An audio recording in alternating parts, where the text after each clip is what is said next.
nggak sih Sobat Pongpong ngerasa ada tindakan di lingkungan kampus yang sebenarnya buat gak nyaman, tapi sering dianggap bercanda atau sekedar hal yang biasa aja? Atau mungkin ada teman sekitar kita yang memilih diam ketika mengalami tindakan yang merugikan karena takut, malu, atau bingung mau lapor kemana? Padahal kampus sebenarnya menjadi ruang yang aman untuk belajar, berkembang, berorganisasi, dan menyampaikan pendapat tanpa rasa takut. Halo Sobat Pongpong, selamat datang di Podcast Teropong, ruang diskusi santai namun penuh makna untuk membahas isu-isu yang dekat dengan lingkungan mahasiswa.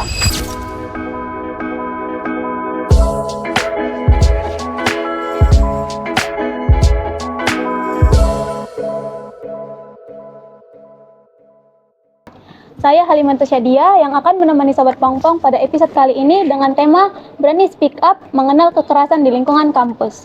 Dan tentunya hari ini kita tidak sendiri, karena sudah hadir narasumber yang akan berbagi wawasan serta edukasi mengenai pentingnya keberanian untuk speak up dan bagaimana menciptakan lingkungan kampus yang aman, nyaman, dan saling menghargai. Baik Sobat Pongpong, langsung saja kita sapa narasumber kita hari ini. Telah hadir bersama kita Pak Abdurrahman Zudi selaku Kepala Biro Kemahasiswaan UMSU sekaligus penanggung jawab PPKPT UMSU. PPKPT UMSU sendiri kepanjangannya adalah Pencegahan dan Penanganan Kekerasan di Perguruan Tinggi. Oke. Selamat datang Bapak. Ya. Terima kasih banyak karena sudah meluangkan waktu untuk hadir. Oke. Baik Bapak, untuk membuka diskusi kita kali ini, mungkin Bapak bisa menjelaskan terlebih dahulu bagaimana Bapak melihat kondisi kekerasan yang terjadi di lingkungan kampus saat ini. Ya, baik, terima kasih kepada moderator. Sebelumnya saya mengucapkan terima kasih karena UKM LPM Teropong ya selaku stakeholder universitas yang dapat memberikan wawasan serta informasi yang bermanfaat ini kepada seluruh masyarakat dan juga khususnya kepada Civitas Akademika Universitas Muhammadiyah Sumatera Utara. Berbicara tentang maraknya kasus kekerasan seksual ya, bukan hanya kekerasan seksual, termasuk juga bully, termasuk juga diskriminasi dan tiga dosa pendidikan.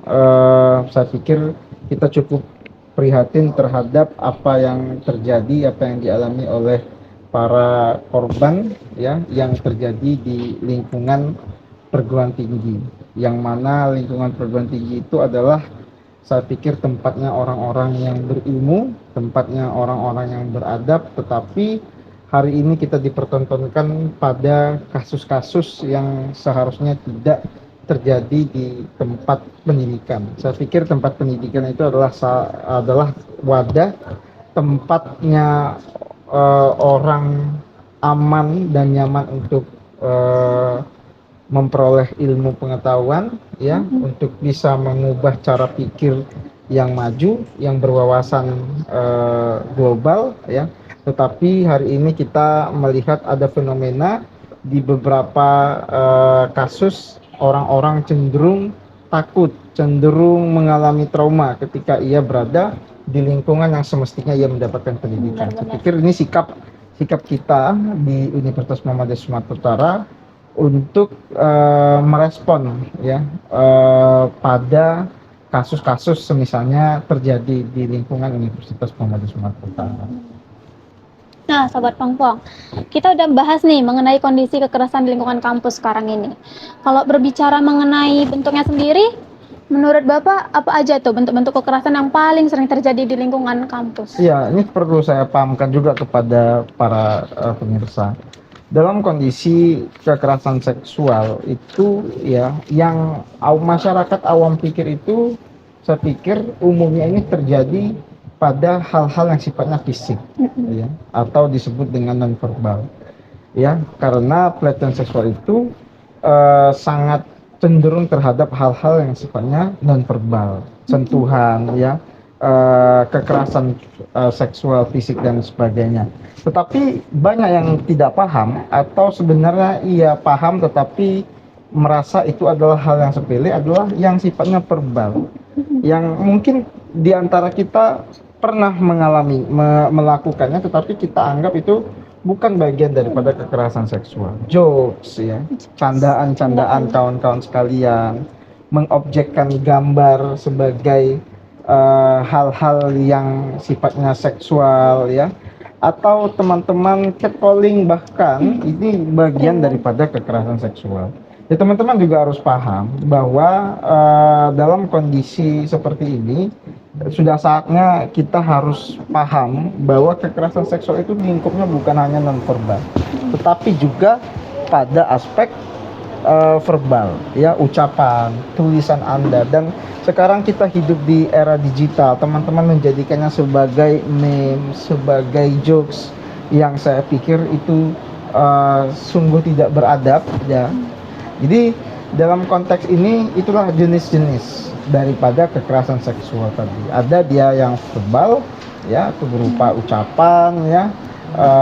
Ada dia yang sekarang nonverbal yang umum dilakukan, dan yang terbaru itu bersifat cyber, ya, Cyber. yang mana kita melakukan pelecehan ataupun kekerasan seksual itu melalui teknologi informasi, yang saya pikir media sosial ataupun teknologi informasi yang saya pikir penyebarannya cukup rapid dan masif, dijadikan sebagai wadah untuk melakukan pelecehan ataupun kekerasan kepada objek. Dan yang harus kita pahami juga bahwa kekerasan seksual ini bukan hanya belongs to the woman, ya, tidak hanya cenderung kepada seorang perempuan atau wanita, tetapi ini juga berlaku kepada laki-laki, ya. Mungkin teman-teman juga pernah baca di beberapa kasus, ternyata laki-laki juga cenderung, ya, mengalami kekerasan seksual. Nah, yang menjadi permasalahan di antara kita adalah kita cenderung karena di lingkungan universitas mungkin ada rasa ancaman, ada tekanan, sehingga membuatnya untuk tidak speak up, ya. Jadi di Universitas Muhammadiyah, saya pikir, karena kebetulan saya selaku ketua PPKPT, ya, di Universitas Muhammadiyah Sumatera Utara, yang sebelumnya PPKPT ini adalah PPKS, ya. Tetapi di PPKPT ini lingkupnya jadi lebih lebar karena menyangkut tentang bully dan juga termasuk dengan diskriminasi dan korupsi dan sebagainya. Jadi merespon ini kita membentuk tim Satgas yang bila mana terdapat sebuah kasus ataupun laporan-laporan yang kami terima nanti, ya, ini akan kita lakukan proses sebagai respon terhadap fenomena-fenomena yang terjadi. Jadi memang kita melihat memang ada beberapa yang harus kita lakukan, ya. Pertama, ya, teman-teman harus bisa speak up, ya. Korban harus berani untuk bisa menyuarakan. Ya, memang karena kasus-kasus PT ini adalah sifatnya sensitif, ya. Ya, tentu saja kita juga melakukan preemptive action ataupun pencegahannya, ya. Kenapa? Karena ini adalah salah satu orang menganggapnya tabu. Ini orang menganggapnya aib dan sensitif. Dalam konteks ini kita akan sekuat mungkin seupaya kita untuk bisa menjaga kerahasiaan daripada korban, ya, dari tahap investigasi sampai nanti tahap pada proses kita membuktikan apakah memang benar terjadi kekerasan atau sebenarnya tidak. Jadi ini mungkin yang saya sampaikan. Menarik banget nih penjelasannya, Pak. Kalau berarti misalnya nanti kalau ada mahasiswa untuk mau melaporkan ada sesuatu gitu, bisa melaporkan ke PT, ya. itu tadi. Jadi yang harus kita sampaikan, ini perlu disampaikan juga ini ke teman-teman sekalian. Kita namanya lapor UMSU. Jadi lapor UMSU itu segala tindakan, ya, tindakan negatif, ya, yang dilakukan di Civitas Akademika, entah itu dilakukan oleh sesama mahasiswa, entah itu dilakukan oleh dosen, tenaga pendidikan, atau orang lain yang terjadi di lingkungan kampus, lokusnya adalah di kampus, teman-teman boleh melaporkan, speak up di kita punya website ini, namanya Lapor UMSU. Jadi di Lapor UMSU itu teman-teman namanya dirahasiakan, teman-teman bisa menjelaskan kronologinya, teman-teman juga bisa menyampaikan bukti. Sebaiknya kalau ada bukti ini jauh lebih baik dan proses investigasinya mungkin kita lebih cepat melakukan prosesnya. Jadi di lapor UMSU itu nanti kita lakukan monitoring setiap hari. Kalau ada laporan, kalau ada temuan, kita akan periksa.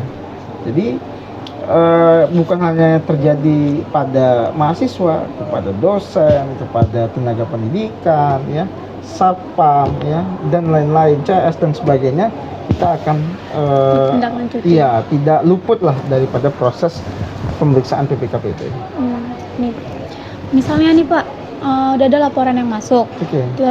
Terus korban juga membutuhkan rasa aman tuh dan pendampingan sebagai perlindungan. Terus kalau dari kampus tuh apa aja tuh bentuk dukungan dan pelindungan yang diberikan pihak kampus? Ya, kita punya SOP, Mbak. Jadi ada SOP bagaimana kita berupaya untuk melindungi korban, ya, korban dari rasa takut, ya, trauma dan sebagainya. Ya, kita ada beberapa pendampingan. Yang pertama adalah pendampingan hukum, ya. Secara hukum kita akan melakukan pemeriksaan dan investigasi. Secara psikis kita akan melihat apakah korban mengalami trauma atau tidak. Kita akan mendampingi karena kita punya konseling UMSU. Nah, konseling UMSU ini ya nanti mereka, ya, atau para korban ini ya akan diberikan konseling lah kepada konselornya nanti, yang mana nanti bisa memberikan ketenangan, ya, mengembalikan rasa aman dan rasa nyamannya, sehingga korban yang tadinya trauma untuk masuk kampus akan kita senantiasa dampingi. Sorry nih Pak, saya balik lagi ke masalah pelaporan tadi. Ya. Kalau misalnya itu melapornya dari website laporan UMSU, ya, namanya bisa Pak. website lapor UMSU. Ya, kalau dia memang pengen langsung bisa langsung ke PPKPT. Oh, berarti bisa juga Ya, secara langsung. Oke. Tapi kan karena ini ranahnya cukup privat, saya pikir ya kadang-kadang orang takut untuk menyampaikan secara langsung, tapi lebih melalui website. Ya, kita semuanya kita akomodir lah. Kalau secara langsung itu di mana tuh Pak? Ya, bisa di Biro Kemahasiswaan. Oke, berarti kalau misalnya mau lapor secara langsung bisa di Biro Kemahasiswaan atau ke wakil dekat kemahasiswaan, ya kan, yang membidangi kemahasiswaan untuk bisa membantu, ya, daripada korban. Kalau kita lihat nih Pak, upaya menciptakan lingkungan kampus yang aman tentu nggak bisa dilakukan sama satu pihak aja kan? Oke. Menurut Bapak, bagaimana peran organisasi mahasiswa dan media kampus dalam mengedukasi serta mencegah terjadinya kekerasan di lingkungan kampus? Betul. Jadi memang karena kita peralihan dari PPKS dan PPKPT, kita akan akan sedang di draft dan ini akan segera diterbitkan. Itu nanti insya Allah akan kita lakukan sosialisasi kepada para stakeholder. Ya, tadi betul yang disampaikan bahwa tidak bisa kita lakukan kalau hanya dilakukan oleh universitas. Tentu saja kita membutuhkan stakeholder lain. Kita butuh perannya para pimpinan fakultas, perannya program studi, perannya dosen, serta juga perannya mahasiswa. Karena mereka yang sering dan potensi besarnya akan mengalami hal-hal seperti itu. Untuk itu kita berharap kita semua Civitas Akademika UMSU saling menjaga dan kita bisa meniadakan lah kasus-kasus seperti ini terjadi di lingkungan kampus. Apalagi kita kampus yang bernafaskan Islam dan ini tentu saja nilai-nilai luhur kita tidak akan toleran lah terhadap case-case yang ada di kasusnya kekerasan seksual ini. Mungkin sebagai penutup nih Pak. Oke. Apa pesan dan harapan Bapak kepada mahasiswa UMSU agar tercipta lingkungan kampus yang aman, nyaman, dan saling menghargai? Oh ya, saya berharap bahwa di Civitas Akademika UMSU, ya, khususnya bagi para mahasiswa untuk bisa memahami lingkup daripada kekerasan seksual itu. Khususnya laki-laki yang sering bercanda ataupun perempuan ya sudah harus paham bahwa kekerasan seksual itu tidak hanya terjadi pada sentuhan. Ucapan Anda, ya ketikan Anda ya di handphone itu bisa mempengaruhi semuanya. Banyak kasus-kasus yang terjadi ternyata tidak hanya dalam sentuhan fisik. Bahkan komenan-komenan Anda di dalam grup ya, ini mohon untuk berhati-hati. Interaksi kita antara lawan jenis untuk bisa kita filterisasi lah, kita perbaiki ya. Kalau sebelumnya nggak paham kalau catcalling itu bagian daripada kekerasan seksual, mulai sekarang teman-teman juga harus paham kalau itu adalah bagian apa. Ya sebagai manusia kita harus paham kalau orang sudah mengalami ketidaknyamanan ya, kita bercandakan ya artinya sudah seharusnya itu tidak dilakukan. Saya berharap bahwa kita semua universitas ya, dosen, para staf, para mahasiswa untuk menghindari ya, tindakan-tindakan yang seperti itu. Dan serta kita juga mengimbau kepada para mahasiswa ya, bagaimana kita berbusana ya berbusana. Kan kata orang kan itu kan haknya perempuan ya untuk bisa mengekspresikan, tetapi dalam perspektif Islam kan sudah dijelaskan bahwa itu adalah bagian aurat ya. Kadang kita merasa perempuan bukan sebagai objek, tetapi itu adalah bagian daripada perlindungan diri kita. Yang laki-laki juga bagaimana bisa memfilter pandangan dan sebagainya supaya ya hal-hal ya yang seperti itu tidak terjadi. Komunikasi juga dikontrol, jangan kebablasan ya. Mungkin karena kita terlalu dekat, kita sering melakukan sentuhan ya, dan ternyata itu menjadi keterusan dan sebagainya. Ini bisa jadi awal mula kekerasan seksual terjadi.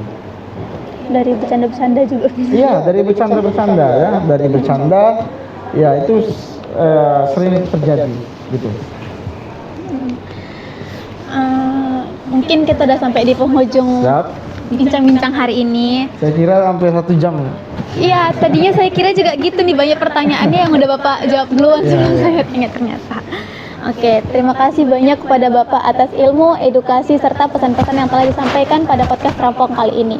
Dan untuk Sobat Pongpong, semoga episode hari ini dapat menambah wawasan kita bahwa segala bentuk kekerasan tidak boleh dianggap normal atau dibiarkan begitu saja. Berani speak up bukan berarti mencari masalah, tetapi menjadi langkah untuk melindungi diri sendiri maupun orang lain demi terciptanya lingkungan kampus yang aman, sehat, dan saling menghargai. Terus ikuti podcast Teropong dan sampai jumpa di episode berikutnya. Saya Halimantus Syadia dan tim pamit undur diri. Wassalamualaikum warahmatullahi wabarakatuh. Salam Pers Mahasiswa.